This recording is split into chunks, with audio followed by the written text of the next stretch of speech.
you getting tired of all these videos, all referring to the Qiraat and the Ahruf and the Razm and all these words that you probably don't know and many of you probably don't care about, and yet they are important. And I won't be doing too many more on the Qiraat and the Ahruf back here in the 8th, 9th, and 10th century. I would really like to get to the 7th and early 8th century. I'd like to get to the manuscripts. So bear with me, because we do still want to talk about one more thing. And this is pretty important. And it has to do with how many Qira'at there are today that are recognized, that are authoritative, and also when they were written. Because this is what Muslims aren't telling you. This is what the Shabir Ali and Yasir Qadhi, they are not saying, and they don't want to say it. You can see why, and I think we need to say it, because this is in some ways, this is the lie of Islam, that it refers to all these different readings, it refers to all these different dialects, and it assumes that all these existed at the time of Muhammad, that they were all there at the time of Muhammad. So I'm just going to play a few clips, starting with Dr. Shabir Ali. And it's a clip from earlier this week that the interview that I had done earlier, but that he had just recorded at the beginning of this week with this Kenny Bomer is his name. So let's watch this clip and see what Dr. Shabir Ali says about the Qiraat. Brother Kenny, I just want to add something to what you said. It is important that we get the nuances right. Otherwise, people may find an avenue through which they can start driving a wedge. Yeah. The way I would like to say this is to say that among the various recitations and even in the manuscripts that we're finding, certainly there are variations from, let's stick with the recitations for a moment. So we have 10 different recitations which are approved by Muslim scholars. They say that these are fine to be recited in the prayers. Whichever one of them you recite, your prayers are valid, but don't go outside of these 10. There are another 4 which can be used in the further elaboration of the Quran in tafsir, but you wouldn't recite them in the prayers. And this has to do with the level of clarity and assurance that we have in the transmission of the 10 versus the additional 4.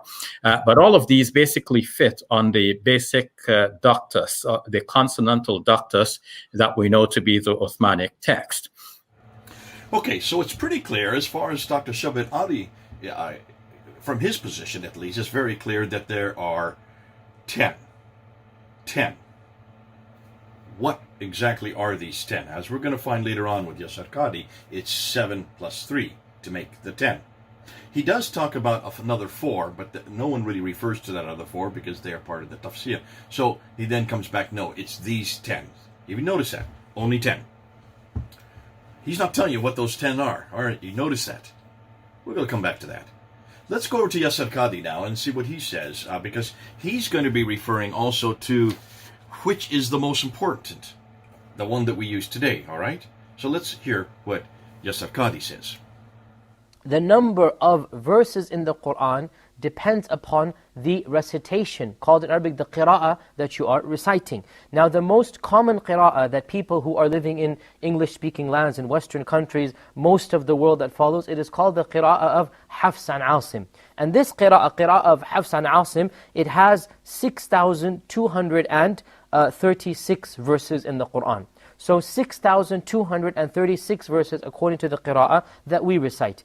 And the other recitations, and there are 10 total recitations, they have slightly different numbers, between 6,210 all the way up to 6,236. So a difference of 20 or 30 verses. That's it. Now, okay, did you catch that? Did you pick that up?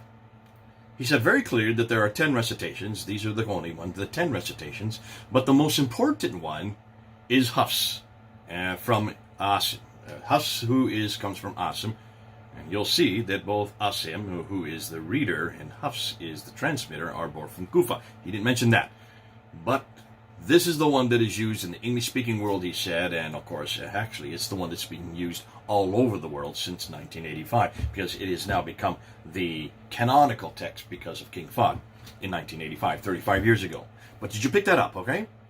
Now, let's move on, because he's going to say more. Let's see what else he says. So, when the revelation of the Qur'an started upon the Prophet ﷺ, the Prophet ﷺ asked Allah subhanahu wa ta'ala to make it easier for his ummah to memorize the Qur'an by allowing it to be recited in these various dialects. And the evidence for this is a hadith narrated in Sahih Bukhari, Sahih Muslim, Musnad Imam Ahmad, in which the Prophet ﷺ said, Jibreel came to me and recited the Qur'an in one manner. And he used the Arabic word, one harf. And I recited it back to him. But I asked him to increase the number of harf until he offered me 2, 3, 4, 5, until he said the Qur'an had been revealed in 7 ahruf, 7 ways of reciting, so all of them are the same in meaning. They do not change the meaning, but they change in pronunciation and in the finer details. Now, so these are the 7 ahruf. They're exactly 7 ahruf that Allah Azza wa Jal allowed the Qur'an to be recited in, based upon the dialects, the famous 7 dialects of the Arabian Peninsula. Okay, so that's pretty clear now that it is 7 different ways of reciting it, and these were actually given by Jibril. And in fact, it was on the insistence of Muhammad himself. So this is all happening. These 7 are all happening while Muhammad is living, because this is going on while Muhammad, it is between Muhammad and Jibril that this conversation is going on. Are you picking that up?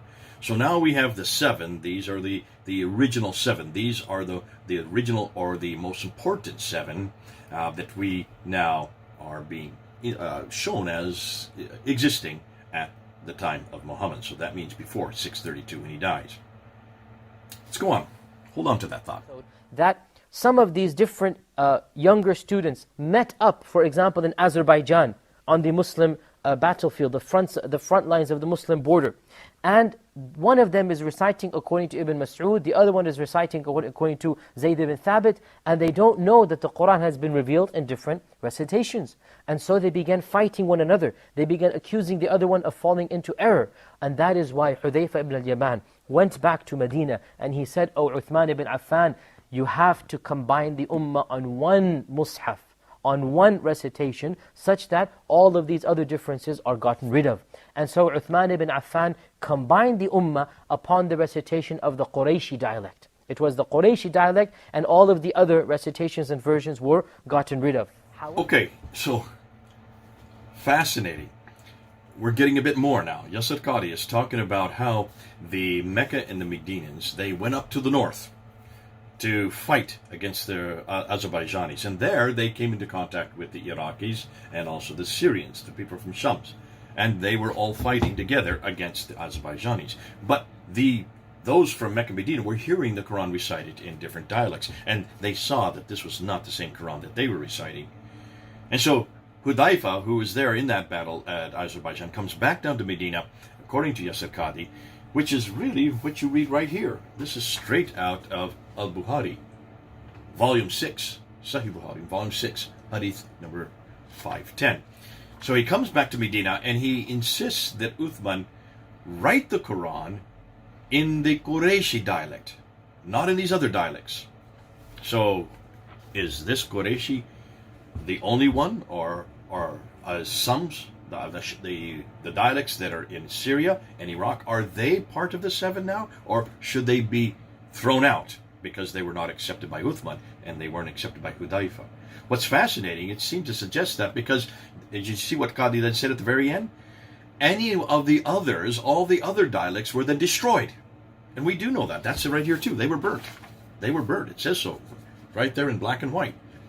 All of the other manuscripts, whether they were fragmentary or whole copies, he demanded that they be burnt. So that's the other dialects, right, that don't agree with the Qurayshi dialect. And Yasir Qadhi suggests that. But then he seems to talk about more dialects that come in later on. Let's hear what he says next. Tribes. And these differences began to be recorded by later scholars. And these differences were then ascribed to the people who became famous for them.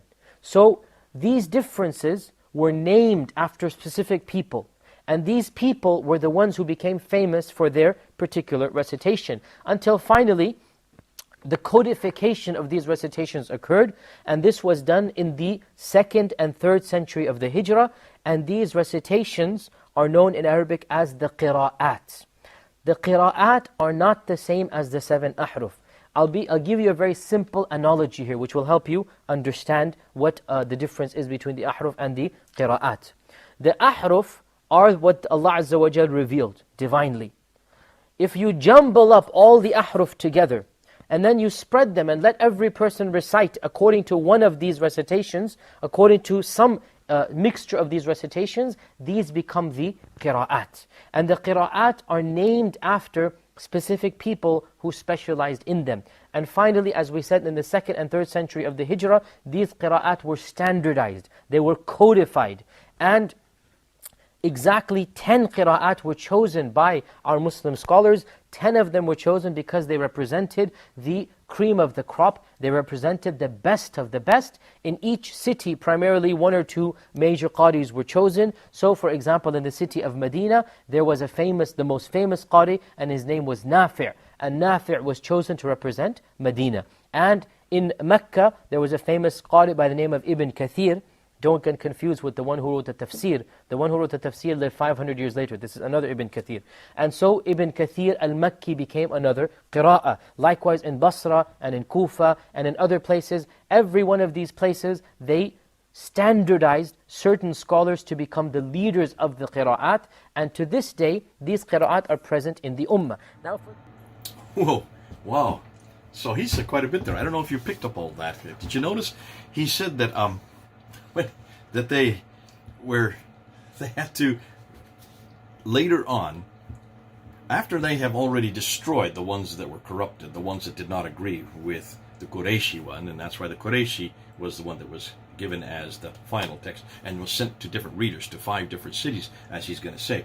And the cities are Medina, Mecca, Basra, Baghdad, and Damascus. Those are the 5 cities.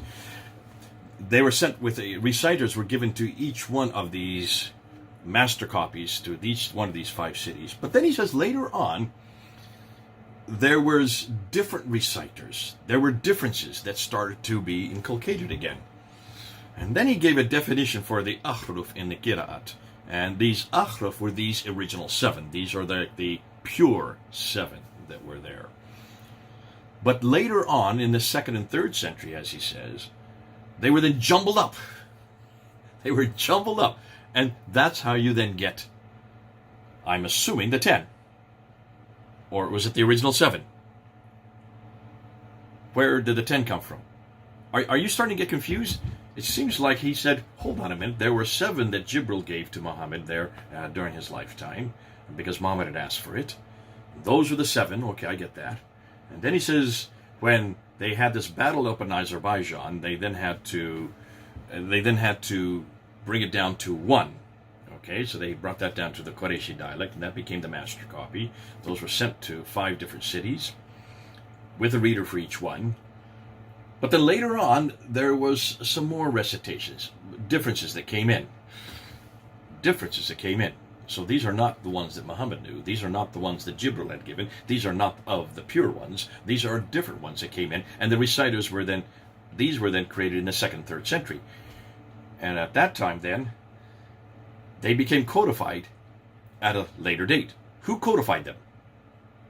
Was it Muhammad? No, wait a minute. This is 2nd, 3rd century. Muhammad's no longer living here. So who codified these other ones that came in? And where are they? And what are they? And who are they written by?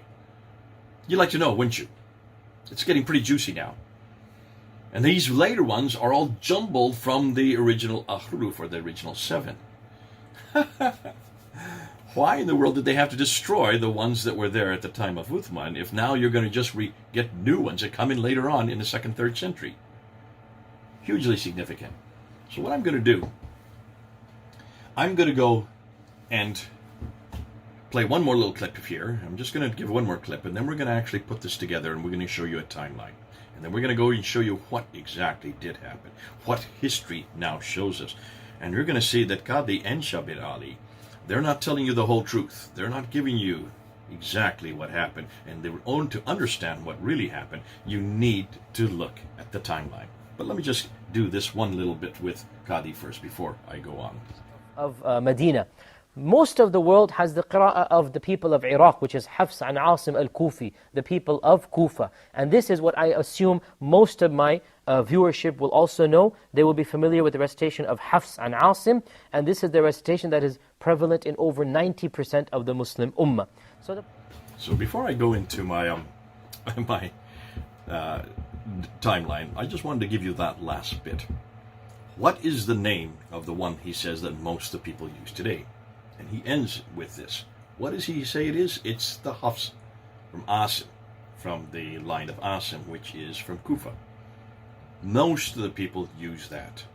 Hold that, listen to that, because I'm going to come back to that, because that's enormously significant in this whole panoply of different qira'at, of different recitations, of different everything that's going on. You're going to see this is hugely significant. Okay, let's then go and look at this timeline.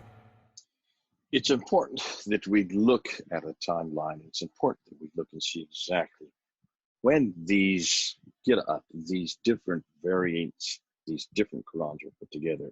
You're looking at a picture here of Hatun Tash's 37 Arabic Qurans. These are the 37 that she has now. These are the ones she's procured. Oh, in the last 6 years, 7 years. When we introduced this down at Speaker's Corner in 2016, she only had 26. She's found another 11. But there really should be only 30 of them. What do I mean by that? Well, if you were to go up on Wikipedia, as I said earlier, you will look and you will see these 30. On the left side, you will see 1, 2, 3, 4, 5, 6, 7. Those are the initial 7. Those are the 7 that Yasir Qadi is talking about, and that's the ones that he's referring to as the ones that existed at the time of Muhammad that were introduced by Jibril. And you can see the dates on them. Nafi from Medina died in 785. Ibn Kathir from Mecca died in 738. Abu Amr ibn al-Ala died in 770 from Basra. Ibn Amir al-Dimashqi from Damascus died in 736. Asim ibn Abi al-Jud from Kufa died in 745. And Hamza al-Zayyat from Kufa died in 772. The last then would be al-Kisa'i from Kufa, died in 805. Now, have you noticed I've been giving you the dates for a reason? Those are the initial 7. And who is the one that chose them? Well, his name is Ibn Mujahid. His name's right underneath. You can see his name right there. Died in 936. But then another 3 were added. Those are below that, 8, 9, and 10. Abu Ja'far from Medina, 748. Yaqub al-Yamani from Basra, 821. And Khalaf from Kufa, 844. Chosen by whom? Al-Jazari, who died in 1429. Now, to really understand all this, you're going to really have to put this on a timeline, because those are the 10 that they have been talking about. That's the 10 that Shabid Ali's talking about. This is the 10 that Yasir Qadi's talking about, the initial 7. They added 3 after that. But the ones that are more important, really, because there's 2 other lists there. Do you notice those 2 other lists? Those are the transmitters. And those transmitters are 2 students each for each one of the 10 readers. The 10 initial readers, the 10 most important readers, each had 2 students. They weren't really students. They were ones that just came after their tradition. And most of them didn't know them, because look at the dates. You can see the dates are much too late. But to really understand what I'm saying here, to really understand the problems that Muslims, and certainly Yasir Qadis and the Shabir Alis, are not telling you about, let's look at a timeline. So let's look at this timeline and let's take and see what we can find here. Because we want to look where this guy comes from, where this guy that I just circled in black. Here's a timeline. And this is a timeline that we're going to look at the 10 official qira'at. These are the 10 official recitations or dialects, depending on who's defining it.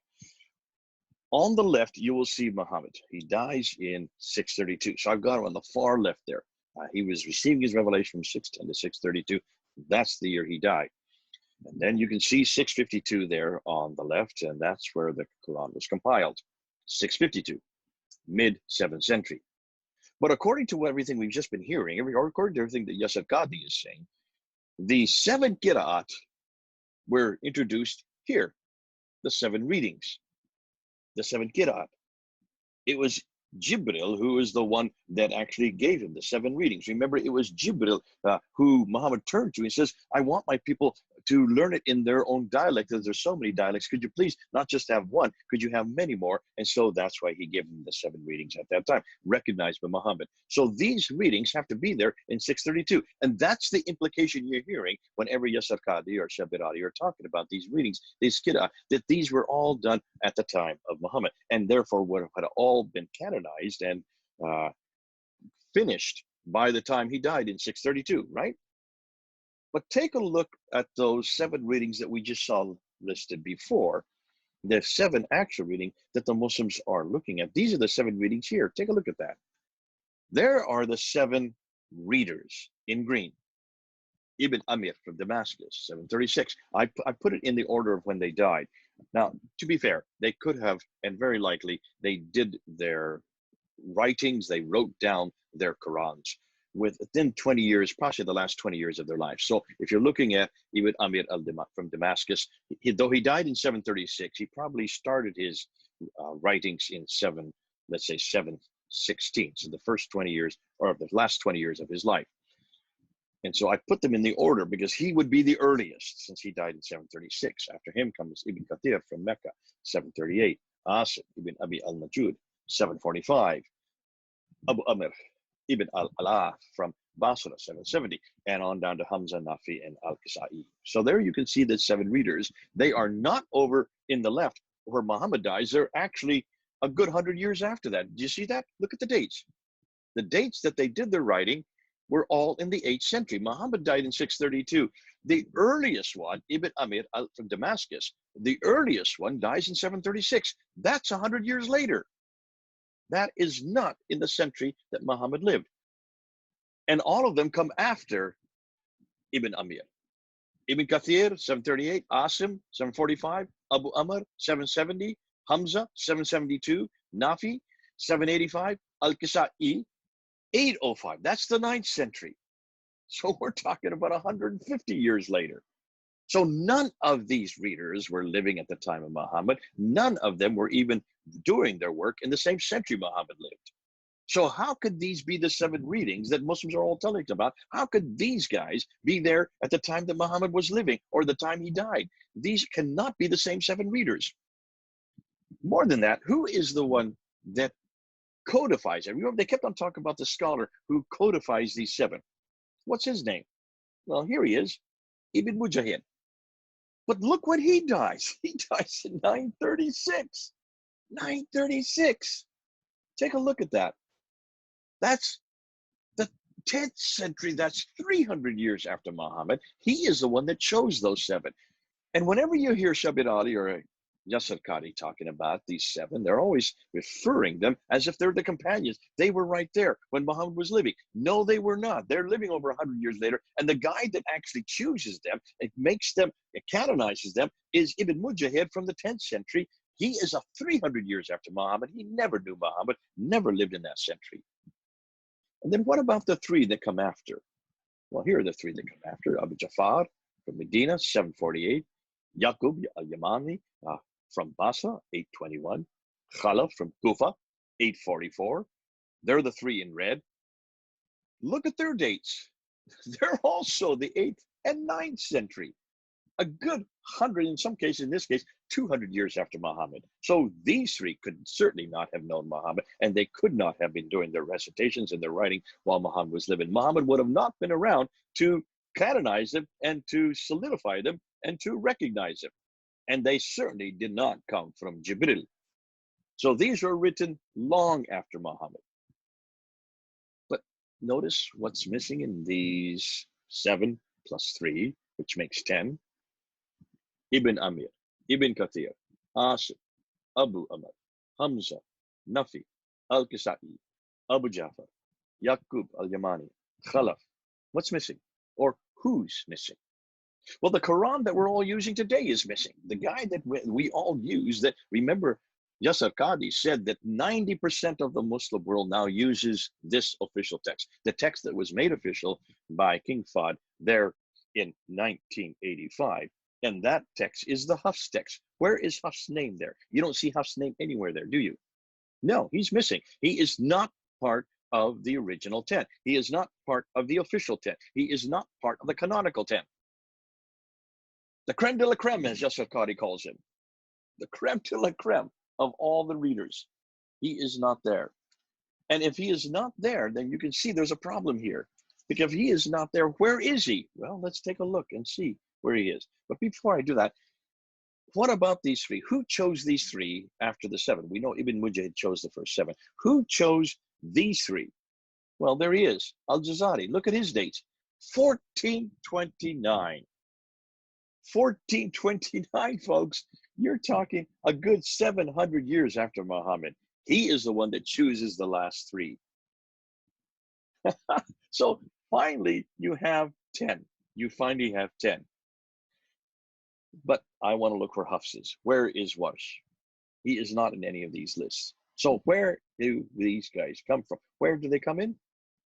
Well, take a look. Warsh, 812. Hafs, 796. But they're not part of the 10. What are they? They are part of the 20. There they are. They are part of the 20. These are the transmitters that I had on the graph that I showed you at the beginning. These are the 20 who each of which are 2 of which were belong to every one of the readers. Each of the readers had 2 students, though they didn't live at the same time. They may not have known them. And those 20, you see the 2 most important of the recitations, Warsh and Hafs. Warsh and Hafs from 812 and 796. 796 is the one that is used by 90% of the Muslim world today. Warsh is used all over North Africa. These guys did not know Muhammad. These guys never lived in the same century of Muhammad. And what's fascinating, when you look at the 30, that's the 30 now that you will notice that the Muslims all use. The one that is used today, Hafs, where does he come from? Because remember, we've been saying over and over again, and Yasser Qadi said this, he made this point very clear, when the Meccans and the Medinans, they went up to Azerbaijan to have that battle, and they came across these other Muslims that were up there who were from Shams, which would be Syria, and also from Iraq. And they listened to them reciting the Quran, and they noticed that this is not the same Quran. And Hudayfa comes back from that battle, and he tells Uthman, you must write it down in the Qurayshi dialect. The Qurayshi dialect. Why? Because this is the dialect that Muhammad would have spoken. This is the dialect from Mecca, Medina. And what did he do after he had Zayd ibn Thabit write it in the Qurayshi dialect and send it out to all the 5 cities? What did he do next?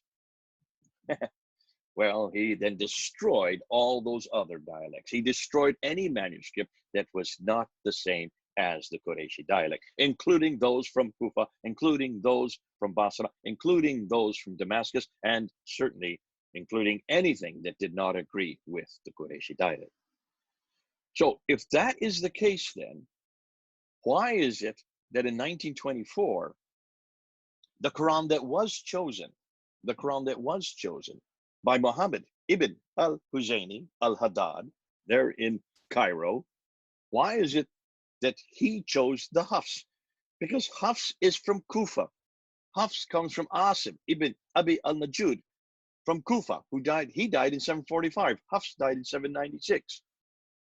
Can you then understand that this makes no sense? If the whole reason why Uthman canonized the Quran and put it into the Qurayshi dialect and then sent it to 5 different cities and sent a reader with them to all these 5 cities, Mecca, Medina, Basra, Baghdad, and Damascus. If that were the case there in 652, then why in 796 do you have Hafs coming up with his Quran? And then in 1924, when the committee that was led by Muhammad ibn al-Husayni al-Haddad chose a Kufic Quran, why didn't he choose one from Mecca like Ibn Kathir? Or why didn't he choose a Quran from Medina like Nafi? At least Warsh, that is used in North Africa, Warsh is one of the students of Nafi from Medina. That would have been Qurayshi. But no, no, no, he chose us. And this is what they're not telling you. Take a look at that timeline there. Emblazon it into your head. Realize that whenever you hear about these qira'at, whenever you hear about these different dialects or these recitations, they are not from the century Muhammad came. They are not from even from the time period or anywhere near where Muhammad lived. They are from hundreds of years later, about 100 years to 200 to 300 years. Because if you go to the down at the bottom on the far right, you will see Idris 905. You will see Kulbul 904. That's the 10th century. These are 10th century recitations. These are 10th century qira'at and 9th.